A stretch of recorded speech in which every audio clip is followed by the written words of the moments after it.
the anime with the age-old notion that heroes are the guardians of goodness, yet they often face betrayal or demise, either at the hands of their allies or their enemies. Despite their sacrifices to safeguard humanity, some folks fear their unrivaled might, choosing to slander or overlook them.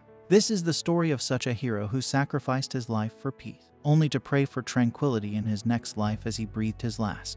In the next scene, a boy named Brett approaches our main character, Alan, and urges him to go to their father, who is waiting. As they part ways, Brett cruelly mocks Alan, remarking that their father is too kind to raise someone as worthless as him, contrasting his feelings towards having Alan as an elder brother. Although he feels ashamed, Brett believes it is time for a change. In the following scene, the father addresses Alan, reminding him that he was born into their family 15 years ago and has remained at level 1 since then. He expresses disappointment that Alan received no gift from God during the recent blessing ceremony, highlighting that everyone else receives one. Concluding that Alan has only brought disgrace to the family, the father decides to cast him out. Alan is ousted from his family, but he doesn't dwell on the loss. Instead, he embraces his newfound freedom with a sense of relief. Liberated from the burdens of his troublesome family, Alan sets out in search of the peace he craves. Reflecting on his restless past as a hero, he yearns for a calmer existence. Guided by a graceful butterfly, Alan embarks on a journey that leads him to the outskirts of his family's estate. Opting to explore the borderlands, he ventures into unknown territory, eager for a fresh start. Along the way, he pauses by a tranquil river, hoping to sustain himself with a humble catch of fish and longing for a simpler life. Perched atop a modest hill, Alan glimpses a peculiar sight in the distance. It's a young knight named Beatrice locked in a relentless battle with a resilient monster. Despite her valiant efforts, the creature repeatedly rises from defeat. Beatrice recounts how she and Princess Reese were ambushed by these creatures while traveling. Driven by her knightly duty, Beatrice fights to protect others from the looming threat. Beatrice takes a courageous stand to shield Princess Reese, urging her to flee for safety. Despite having the chance to escape herself, Beatrice refuses to leave anyone behind in peril. However, she reminds Reese of the vast difference between their status, emphasizing her duty as a mere knight compared to the princess. Meanwhile, from a distance, Alan observes the intense battle unfolding. Upon closer examination, he realizes that the demonic beasts are targeting none other than the kingdom's first princess, Princess Reese. Alan, empathizing with Reese's struggles, draws parallels to his own mistreatment in this life. Reese, who has faced constant criticism, has always shown kindness to Alan, regarding him as an exceptional individual. In appreciation for her kindness, Alan decides to tap into his latent powers, inherited from his previous life as a hero. However, before he can intervene, one of the demonic beasts lands a devastating blow on Beatrice, incapacitating her instantly. Alan harnesses his lightning speed agility and appears before Reese, who resigns herself to her fate. With a single powerful strike, Alan vanquishes all the demonic beasts, targeting their vulnerabilities with precision, rescuing Reese from certain peril. Not content with merely saving Reese, Alan employs his divine healing light magic to swiftly mend Beatrice's severe wounds, erasing her injuries in an instant.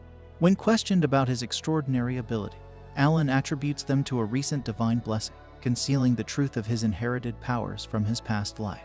Accepting Alan's explanation, Reese and Beatrice proceed to elaborate on their mission in the borderlands. Acting on a divine revelation, Reese is journeying to Clum Village, and Alan, unencumbered by familial ties, chooses to accompany them and offer his assistance. During their journey, Alan shares his painful experiences of mistreatment by his father, Craig, earning sympathy from Reese. Upon reaching Clum Village, they notice an unsettling silence enveloping the settlement. Beatrice's keen observation reveals that while the village appears inhabited, not a single door stands open, suggesting an abandoned state. Speculating on the cause, Beatrice suggests that marauding monsters from the borderlands may have ravaged the village. However, Alan's heightened senses, augmented by his presence detection magic, detect no signs of such threats. Their investigation leads them to a gathering of villagers, where an elderly man forcibly expels a young girl named Akira. Despite her diminutive stature, Reese recognizes Akira as the light prophesied in her divine revelation. Akira initially fails to recognize Lies, prompting Lies to recount their past encounters in the royal capital, where they shared meals together and formed a close bond. Apologizing for her forgetfulness, Akira promises not to overlook Lies again, reconciling with her. Curious about Lies' earlier assertion regarding Akira's significance, Alan inquires about it. Lies explains the concept of a special blessing called Braver, which endows its recipient with the strength of 1,000 warriors, essentially making them a hero. As Akira possesses this unique gift, she is deemed the hero of their generation. Lies, inspired by a divine revelation urging her to guide the light away from darkness, interprets this message as her duty to stand alongside the world's hero, explaining her presence in the borderlands. Gathering at a nearby bar for lunch, Akira elaborates on her mission to slay a dragon.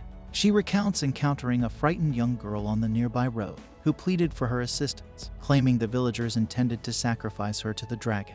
Determined to investigate the situation, Akira embarked on her quest. Furthermore, when Akira is expelled from the village chief's house and encounters Alan's group, it becomes clear to Alan that the villagers intend to offer the young girl as a sacrifice to the dragon to gain its protection.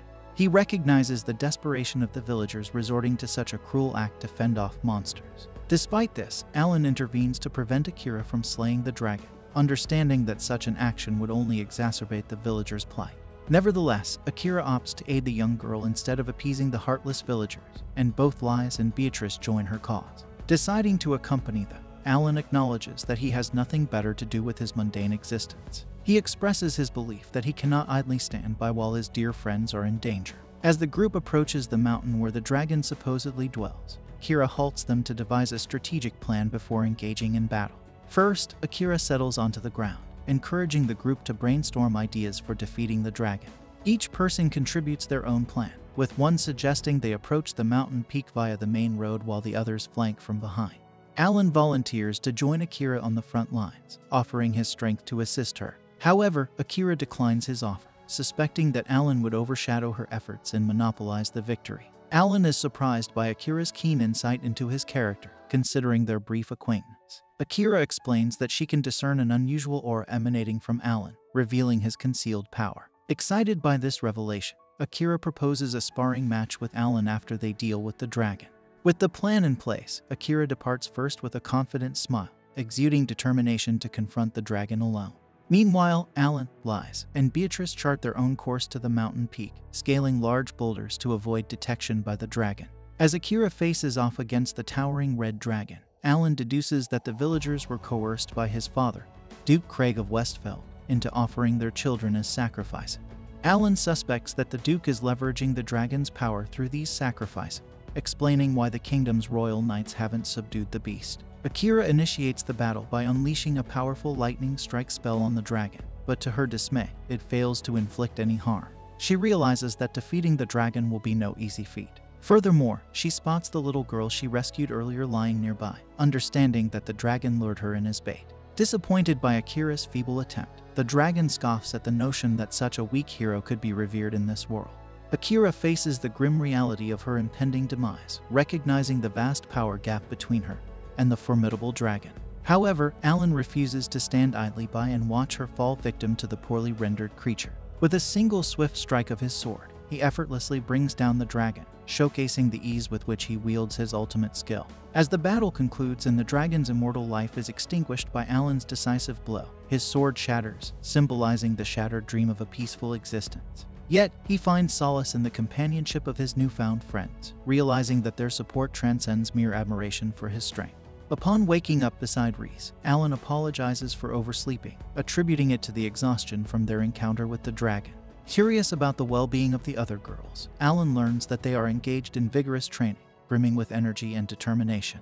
Moved by Reese's selfless acts of healing, Alan recalls the tales of a traveling healer renowned for her saintly deeds, realizing that the rumors surrounding her closely resemble Reese's own actions.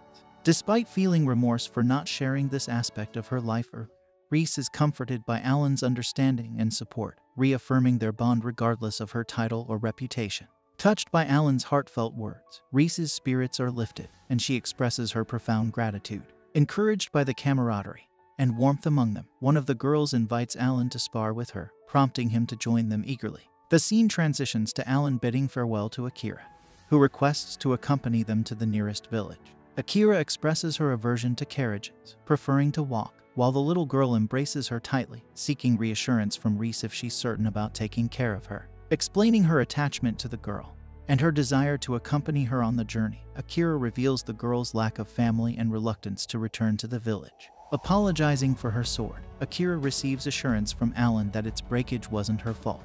He acknowledges her vital role in defeating the dragon and emphasizes that her unique sword belongs with her. Alan declares Akira as the true hero for the little girl and credits her indispensable contribution to their victory. Accepting Alan's words, Akira departs with the little girl, bidding farewell to Alan and his companion.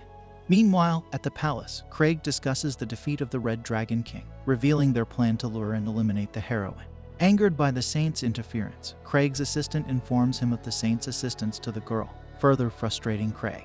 Brett suggests deploying a massive herd of creatures for the next encounter, but Craig cautions against risking more magical creatures. Craig's father intervenes, assuring that they're safe in the border areas and will have ample opportunities to eliminate their targets. He instructs the assistant to locate the elves, vowing revenge on the kingdom once they're found.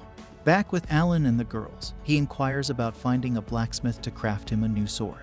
Reese suggests a nearby blacksmith named Elvira in Granholm, while Beatrice mentions another skilled but eccentric blacksmith named Ilf. Despite apologizing for involving him, Alan expresses gratitude, suggesting that he should be thankful in this instance. Regarding returning to the capital as a princess, Reese declines, citing Beatrice's presence and their successful contact with her father. Later, in a secluded part of the forest, Alan uses his magic to start a fire, much to the delight of the girls. They gather around the fire, and Reese inadvertently falls asleep on Alan's leg, quickly apologizing upon awakening. Beatrice chuckles and suggests that since they're engaged, there's no harm in her sharing a sleeping space with Alan. Reese becomes irritated and informs Beatrice that Alan is her ex-fiancé.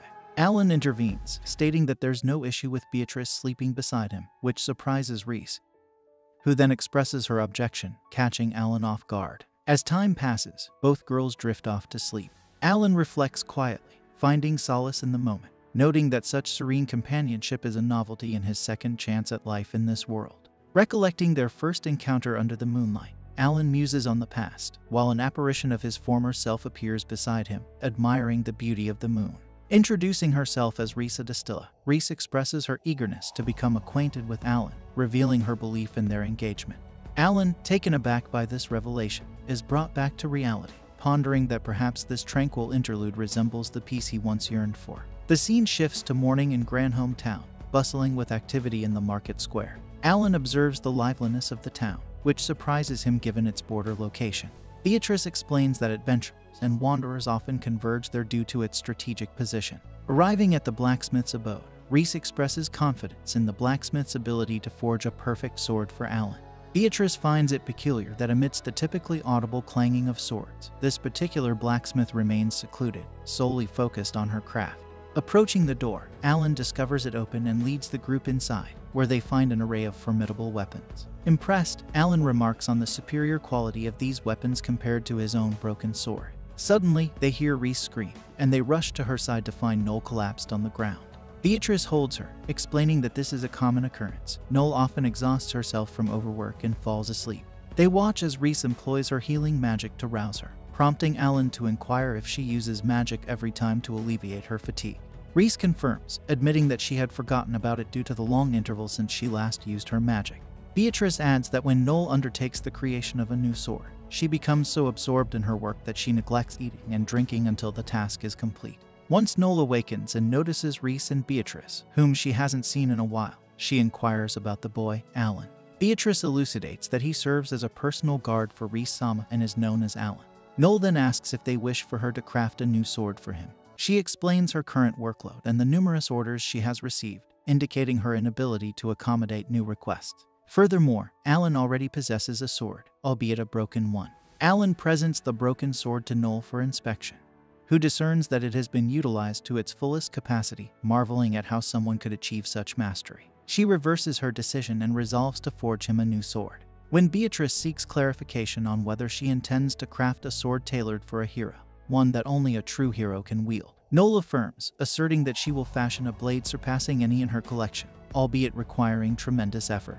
Unable to decline, Alan agrees, prompting Noel to declare her immediate commencement of the task before ushering them out of her abode and shutting the door. Reflecting on Vanessa, a woman who once served as a blacksmith, Noel resolves to spare no expense in fashioning a sword that surpasses even the most supernaturally potent blade. Next, we find Alan traversing the forest with the girls. Reese voices her concern about Noel undertaking anything reckless. Alan suggests finding an inn to lodge in until the sword is completed. Suddenly, Melina appears and insists that this should be reported.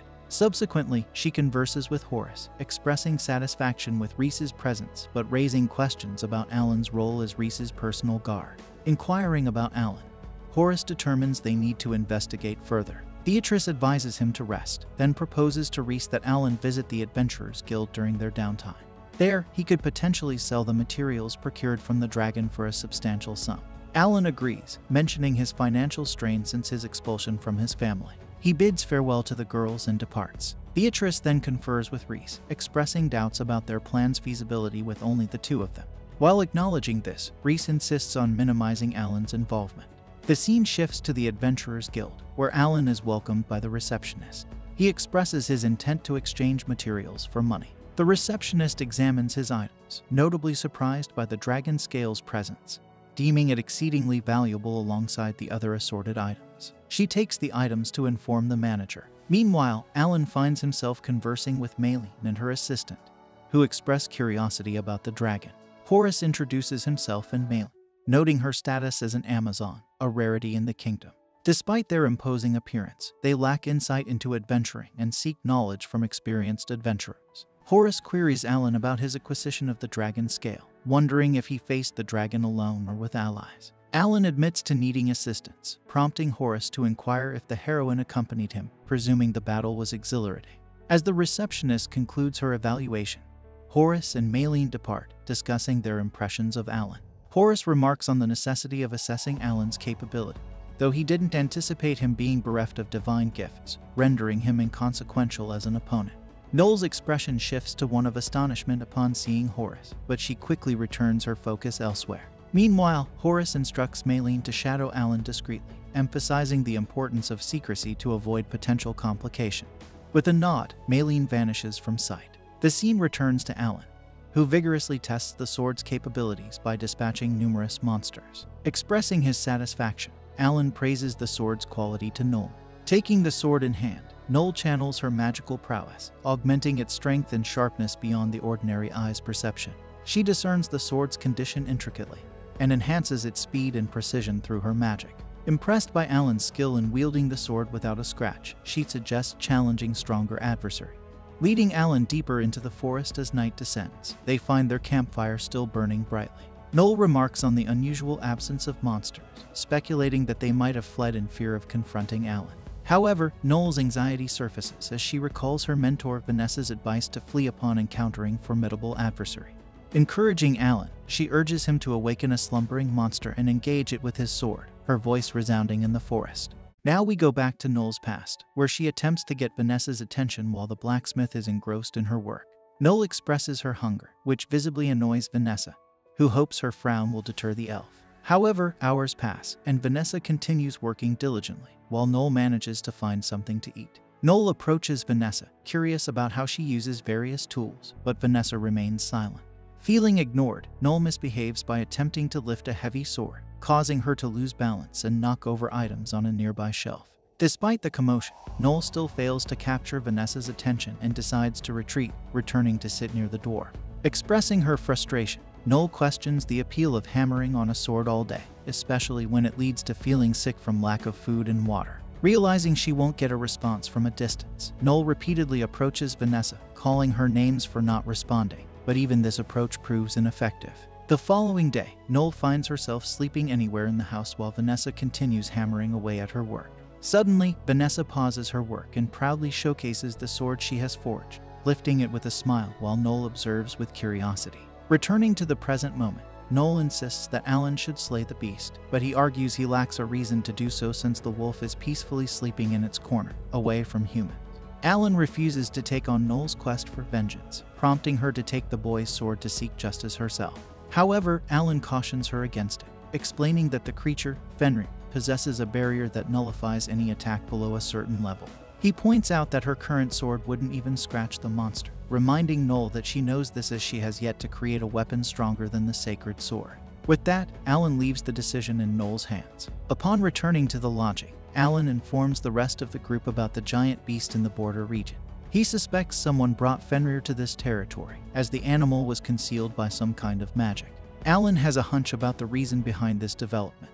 Before proceeding, Alan inquires whether Lies and Beatrice have disclosed their true mission, making the girls realize they can't keep anything from him. Starlight explains that approximately 3 months ago, General Sear, a renowned figure in the kingdom, was murdered, with the perpetrator taking the general's head. Despite numerous attempts using spells to uncover the motive, it remains a mystery to this day. There are suspicions that the culprit may be a demon, given their use of magic unfamiliar to humans. However, demons are not known for targeting humans or being involved in political matters directly, suggesting they might be acting under someone else's command. Due to these circumstances, Liz and Beatrice were investigating this case in the city. After contemplating the situation, Alan believes he has a suspect in mind. Meanwhile, at the border, Mylene ponders who could have undone the camouflage on Femur, realizing it's not a simple task. This leads her to conclude that she might be facing a more formidable adversary than Horace realizes. When she returns to report to her boss, Horace informs her that he will soon take action since his time in the city is limited, instructing Mylene to bring the heads of the elves and the saints. Seeing Mylene's apparent fear, Horace questions how someone as feared as her can be so sensitive. When a magical subordination collar appears on Mylene, Horace makes it clear that he won't accept a refusal. Meanwhile, Noel is busy crafting new weapons and recalls Alan mentioning that depending on how his sword is refined, it might one day be able to harm a Fenrir. Noel asks Alan to share all he knows about it, with Alan agreeing and advising her not to act recklessly with the information he's about to provide. Determined to surpass the sacred sword someday, Noel's exhaustion causes her to drift into sleep once again. In her dream, she relives the horrifying moment when the Fenrir attacked her home, trapping her under falling debris. As Vanessa tries to fend off the Fenrir, Horace acknowledges her skill as a blacksmith, but expresses concern over anyone being able to craft weapons superior to the sacred swords. Vanessa boldly confronts the wolf, but its magical shield shatters her sword, leaving her vulnerable. As the Fenrir turns its attention to Noel, Akira intervenes, launching a lightning bolt at the creature. However, the magic proves ineffective, prompting Akira to engage in direct combat, managing to wound the Fenrir and drive it away. With the enemy gone, Noel mourns Vanessa's sacrifice while Akira urges her to tend to her wounds. Noel questions why Akira's sword could harm the wolf while Vanessa's couldn't. Overwhelmed with grief, Noel clings to the sword her master painstakingly crafted, grieving her loss. At dawn, Noel awakens feeling oddly light and hears a noise outside, initially mistaking it for Lee's presence. However, it's Alan checking on Vanessa, ensuring she didn't overexert herself with work as promised. Later, after completing another sword, Vanessa ventures into the forest where the Fenrir was last seen, apologizing to Alan for using his sword. Upon encountering her arch-rival, Noel prepares to strike the beast with the new blade, but before she can, she is struck by an unexpected attack from the Fenrir. After Noel struggles to her feet, Horace appears and is impressed that she wasn't incapacitated by ephemeris swipe. Finally, he reveals that he was seeking the elf Noel Leonhardt. Noel asks if Horace intends to kill her like he did with Vanessa. Upon hearing Vanessa's name, Horace scratches his chin, recalling that this elf was associated with the dwarf blacksmith. Believing the deaths of the master and apprentice by ephemera to be a twist of fate, Horace suggests that such extraordinary talent as Noel's would be wasted in Fenrir's stomach. He mentions the Grom Vision, an innate gift known as the Eyes of the Sovereign Fairy, of which there are only 5 known in the world. Despite Noel's efforts to prevent her fate, when she charges at the wolf, he leaps over her and strikes her back with his hind paw. Before the elf is devoured, Horace asks one last thing, if she would serve him. He promises to reward her, similar to how he does with his subordinate Amazon, who he took away to serve him after destroying her homeland. Confronted with this situation, Noel firmly declares that she would rather die than serve Horace. Displeased with her decision, Horace orders the giant wolf to attack her, but before the final blow, Alan arrives and saves Noel's life. Witnessing Alan's capability, Horace admits underestimating him but criticizes Alan for leaving his main post, as it could endanger Princess Liz. Meanwhile, Mylene is already inside Liz and Beatrice's room. But as she approaches Liz's bed, she finds only a tied mattress. Liz and Beatrice were prepared for Mylene's arrival and are waiting hidden. Alan mocks the enemy's arrogance for not considering Mylene's discovery, as he had placed a barrier around Liz to nullify invisibility. Horace finds Alan's mention of his supposed past life amusing, but knows that even with Mylene exposed, it doesn't guarantee Beatrice's victory over her. In the inn room, the two warriors fight fiercely over the princess's life. Just as Beatrice is about to unleash her full strength against her opponent, Liz intervenes and implores her to stop immediately. This distraction allows the Amazon to seize the opportunity and strike her opponent with her elbow, knocking her unconscious. With her adversary incapacitated, Marlene sees an opportunity to eliminate the princess, but hesitates, giving Beatrice enough time to rescue her friend. Observing the battle from a distance, Alan realizes that the two warriors don't need assistance and informs Horus that his attempt to execute the princess has failed. Despite this setback, Horus remains confident, knowing that Fenrir cannot be harmed without his sacred sword. He commands the wolf to attack the defiant boy, but Alan effortlessly creates an opening in the monster's body, causing Horus to retreat in fear. Alan then carries the unconscious Noel back home, taking advantage of her state after being healed and exhausted from forging all night. Liz rushes to check on her friend's well-being, relieved to find that everyone is safe. However, Noel is displeased upon waking up and discovering that Alan had carried her without her consent. The following day, they confirm that Mylene is no longer under Horus's control, so she should be able to speak freely. Beatrice suggests taking her to an official trial in the capital, but Liz disagrees, believing that Mylene isn't inherently evil and prefers to find a peaceful resolution. Despite objections that Mylene attempted to harm a princess, Liz argues it wasn't her intention. She also speculates that Mylene may have someone waiting for her among her people, but the Amazon reveals her homeland was destroyed, leaving her with nowhere to go and no one to turn to. This triggers Noel's memory of being rescued by Vanessa, and prompts the dwarf blacksmith to offer Mylene shelter in her home. In a gesture of empathy, Noel cuts Mylene's bonds and invites her to stay with her. Beatrice expresses concern that Mylene may pose a threat to Liz, but Noel trusts her instincts and believes Mylene won't harm them. Mylene is deeply moved by this unexpected kindness and begins to cry. Beatrice realizes she may have been too harsh on Mylene, but seeing her cry tears of joy, she understands that everything is okay now. Alan, recognizing that today's problem is resolved, ventures alone into the forest in the middle of the night and casts a powerful spell. Meanwhile, Horus is relieved to be far away from any danger, pondering over the identity of the exceptionally skilled boy. Unbeknownst to him, Alan targets him with a spell, creating a rift that summons a ghastly creature to his location. Just as Alan arrives to inquire about certain matters, the creature claims to have eliminated Horus to prevent any information leakage. The Duke of Westfeld agrees with the creature's actions, attributing the blame to the demons and expressing disdain for their deceptive tactics. His son echoes this sentiment, suggesting that the demons staged the ordeal to avoid harming the saint or the elf, revealing their true nature. In response, the demon intimidates the boy, who asserts his capability to handle the princess and the elf. Despite the demon's insistence on taking care of the Archbishop's hero, his son insists on accompanying his father, confident in his abilities unlike his brother. This brings an end to our episode 3. If you enjoyed it, then don't forget to like, share, and subscribe our channel for more of this anime episode.